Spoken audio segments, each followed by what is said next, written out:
Assalamualaikum warahmatullahi wabarakatuh. Di sini kami akan mempresentasikan hasil kerja kelompok kami tentang sisi gelap perilaku konsumen. Konsumerisme.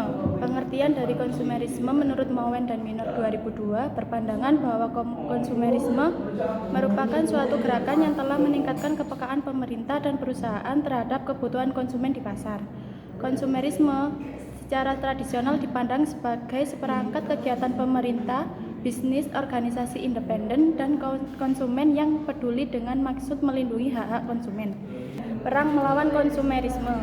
Mengonsumsi memang lumrah, tetapi sekarang ini dunia menawarkan beragam kebutuhan baru agar orang mengonsumsinya. Konsumerisme sebagai anak kandung kapitalisme telah merangsek sampai ke jantung masyarakat. Konsumerisme berhasil menciptakan kebutuhan baru di masyarakat. Pada kondisi saat ini, orang mengonsumsi barang bukan karena membutuhkan secara fungsional, melainkan karena tuntutan prestise atau gengsi, status, atau sekedar gaya hidup atau lifestyle. Contohnya, seorang membeli mobil mewah bukan untuk memenuhi kebutuhannya, fungsionalnya, melainkan untuk meningkatkan status, padahal digaransi rumahnya sudah terparkir 2 unit mobil yang tak kalah mewahnya. Beberapa isu kebijakan umum yang berkaitan dengan konsumen. 1. Iklan yang menipu. Iklan yang menipu secara harfiah berpotensi menyesatkan. Beberapa iklan mudah untuk dievaluasi. Sebagai contoh, pernyataan dijamin bertahan 10 tahun merupakan pernyataan yang mungkin benar atau salah. Iklan yang berpotensi menyesatkan lebih sulit ditafsirkan karena dampaknya tergantung pada interpretasi konsumen. Bila diinterpretasikan secara tidak benar, kita akan menghadapi kasus kesalahpahaman. 2. Perlindungan lingkungan. Amerika Serikat memproduksi lebih dari 200 juta ton limbah rumah tangga dan komersial setiap tahunnya. Orang Jepang membangun pulau sampai di Teluk Tokyo untuk menanggulangi lebih dari 22.000 ton sampah yang dihasilkan kota setiap harinya. Kesadaran akan lingkungan telah meningkat dalam 2 dasawarsa terakhir. Menurut riset, 78% konsumen akan beralih ke kemasan produk yang ramah lingkungan, meskipun harganya 5% lebih tinggi daripada kemasan yang kurang ramah lingkungan. Iklan yang ditunjukkan kepada anak-anak. Baik manajer pemasaran maupun para pembuat kebijakan umum bereaksi terhadap kritik iklan yang ditujukan kepada anak-anak. Anak-anak lebih menyukai merek-merek nasional yang biasanya lebih menguntungkan daripada merek label pribadi, dan 70% orang dewasa menjadi pembeli utama merek label pribadi. Perilaku konsumen yang merugikan. Sebagian besar di antara kita setuju dengan pernyataan merokok itu berbahaya bagi kesehatan dan minum sambil mengemudi tidaklah cocok. Keduanya merupakan perilaku yang sembrono. Namun banyak konsumen yang menunjukkan perilaku yang merugikan dalam salah satu bentuk tertentu. Perilaku konsumen yang merugikan terdiri atas tindakan dan kegiatan yang secara negatif mempengaruhi mutu kehidupan jangka panjang individu dan masyarakat. Jenis perilaku ini ada 2 bentuk. Bentuk perilaku merugikan yang pertama terdiri atas pengonsumsian produk yang menimbulkan bahaya, seperti konsumsi rokok dan heroin. Jenis perilaku merugikan yang kedua terdiri atas penggunaan produk dengan cara yang tidak aman atau gagal untuk menggunakan. Ciri-ciri produk yang aman atau mengikuti instruksi keselamatan, tidak menggunakan sabuk pengaman, dan tidak mengikuti dosis yang diinstruksikan untuk obat-obatan yang bisa dipilih secara bebas, merupakan contoh bentuk perilaku sembrono yang kedua. Konsumsi yang kompulsif. Beberapa perilaku konsumen yang sembrono mencakup pemakaian produk membahayakan bagi dirinya. Lama-kelamaan banyak di antara perilaku ini yang menjadi perilaku kompulsif atau adiktif. Mowen dan Minor. Tanggung jawab sosial perusahaan. Tanggung jawab sosial perusahaan mengacu pada ide bahwa bisnis memiliki kewajiban untuk membantu masyarakat yang menghadapi masalah. Beberapa argumen mendukung pengertian bahwa mengembangkan citra positif dalam istilah tanggung jawab adalah tanggung jawab sosial ini penting bagi perusahaan.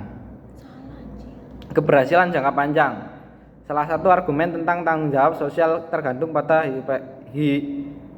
perspektif jangka panjang, bukan pada perspektif jangka pendek. Hal itu menyebutkan bahwa kepentingan bisnis ini sendiri dapat maju bila bisnis memasukkan tinjauan jangka panjang.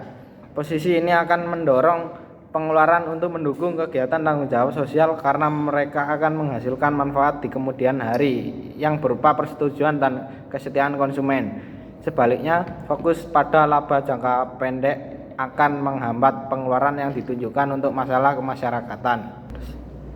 Meraih cita-cita umum yang positif. Perusahaan dapat menciptakan citra umum yang positif bagi diri mereka sendiri dengan bertindak menggunakan cara-cara yang sosial bertanggung jawab. Sebuah studi menunjukkan bahwa para pelanggan mungkin tidak akan menyalahkan pengusaha atas kecelakaan yang berkaitan dengan produknya bila produk-produk tersebut memiliki standar keamanan yang lebih, bukan hanya memenuhi standar yang dimandatkan pemerintah. Selain itu, para konsumen juga tidak akan menyalahkan pengusaha bila produk-produk tersebut sudah mencantum peringatan keamanan.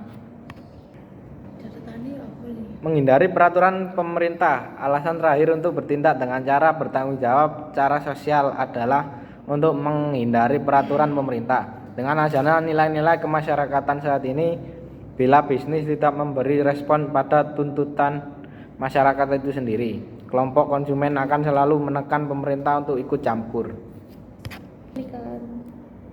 Review jurnal. Judul: Analisis pengaruh display interior terhadap perilaku pembelian impulsif konsumen di Indomaret Pontianak. Jurnal of Applied Intelligence System tahun 2016. Penulis Anna Fitriana.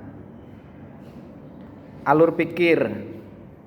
Penelitian yang dilakukan fokus untuk menganalisis faktor-faktor yang mempengaruhi perilaku pembelian impulsif pada konsumen di Indomaret di Pontianak. Studi tersebut mengikuti variabel-variabel seperti penataan produk, pencahayaan, pengelompokan produk, dan pengadaan produk untuk memahami dampaknya terhadap perilaku pembelian impulsif. Temuan menunjukkan bahwa penataan produk dan pencahayaan memiliki pengaruh paling kuat terhadap perilaku pembelian impulsif, diikuti oleh pengelompokan produk dan pengadaan produk. Tampilan yang tertata rapi dan pencahayaan yang baik di toko identifikasi sebagai faktor yang memfasilitasi perilaku pembelian impulsif. Penelitian tersebut juga menyoroti aspek psikologis dan dari pembelian impulsif, di mana konsumen mengalami ketidakseimbangan psikologis, konflik, berkurangnya evaluasi kognitif terhadap produk, dan sering melakukan pembelian impulsif tanpa pertimbangan konsekuensi di masa depan. Penggunaan hipotesis dalam penelitian bertujuan untuk mengetahui pengaruh signifikan beberapa variabel secara bersama-sama terhadap perilaku pembelian impulsif. Penelitian ini menggunakan skala Likert untuk mengukur pengaturan produk dan perilaku pembelian impulsif. Kerangka penelitian yang menggambarkan hubungan antara variabel independen dan dependen yang diteliti dalam penelitian. Metode penelitian yang digunakan dalam penelitian ini adalah penelitian kuantitatif. Tujuan penelitian ini adalah untuk menganalisis pengaruh display interior seperti penggandaan barang, pengelompokan barang, penyusunan barang, dan pencahayaan terhadap perilaku pembelian impulsif konsumen di Indomaret Pontianak. Penelitian ini bertujuan untuk membantu pengambil keputusan dalam menganalisis data transaksi penjualan guna meningkatkan impulsif konsumen. Kerangka konseptual penelitian ini menggambarkan hubungan antara variabel bebas atau display interior seperti pengadaan barang, pengelompokan barang, penyusunan barang, dan pencahayaan dengan variabel terikat atau perilaku pembelian impulsif konsumen di Indomaret Pontianak. Hasil pembahasan.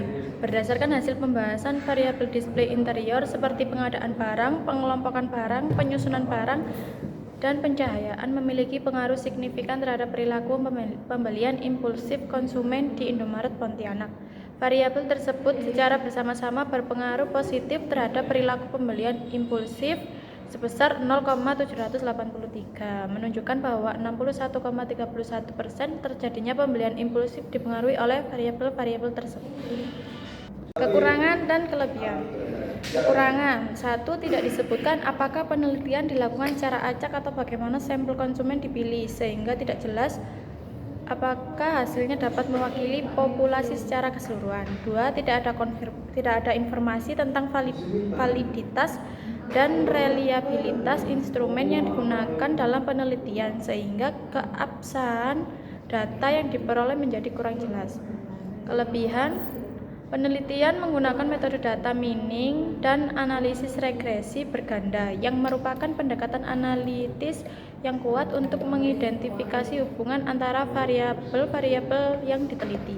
Hasil penelitian memberikan wawasan yang berguna bagi pengambil keputusan di Indomaret Pontianak dalam meningkatkan pembelian impulsif konsumen serta memberikan dasar untuk penelitian lanjutan dalam bidang ini. Demikian beberapa hal yang bisa kami sampaikan. Sebelumnya kami mohon maaf yang sebesar-besarnya kepada hadirin sekalian apabila dalam penyampaian tadi mungkin ada kesalahan kata atau beberapa pertanyaan yang menyinggung hadirin sekalian. Kami ini hanya manusia biasa yang tidak luput dari kesalahan. Terima kasih. Wassalamualaikum warahmatullahi wabarakatuh. Dadah. Arigato ya.